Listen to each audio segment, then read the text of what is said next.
ती याच्यामध्ये पाहायला मिळते। गुरुकुलची चित्र ही एक संपन्न शैक्षणिक परंपरा या संविधानात दाखवते। लंकेतनं सीतेची सुटका देखील या संविधानाच्या मूळ प्रतिमेने दाखवलेली आहे आणि ती याकरता दाखवलेली आहे की त्यातनं आम्हाला नारी सन्मानाकरता या संविधानाचा वापर करायचा आहे हे त्यातनं अभिप्रेत करण्यात आलेलं आहे। आणि जिथे डायरेक्टिव्ह प्रिन्सिपल्स ऑफ स्टेट पॉलिसीचा चॅप्टर आहे तिथे गीतोपदेश, गीतेचा उपदेश देखील याच संविधानात दाखवण्यात आलेला आहे।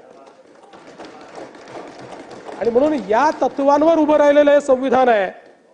या संविधानानं आपल्याला दिलेली सगळ्यात मोठी जर कुठली ठेव असेल तर ती लोकशाही आहे।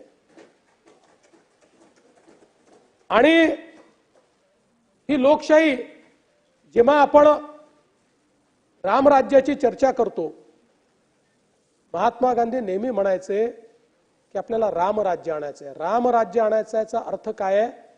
रामराज्य आणायचा अर्थ असा आहे, समाजातला शेवटचा जो व्यक्ती आहे त्या शेवटच्या व्यक्तीचंही राजा जेव्हा ऐकतो, राजा जेव्हा भेदभाव करत नाही, त्याला रामराज्य म्हणतात। समाजातल्या प्रत्येक व्यक्तीला समानतेने जगवतो, त्याला रामराज्य म्हणतात।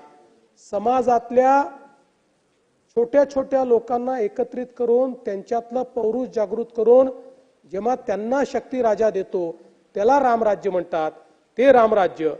आणि खरं म्हणजे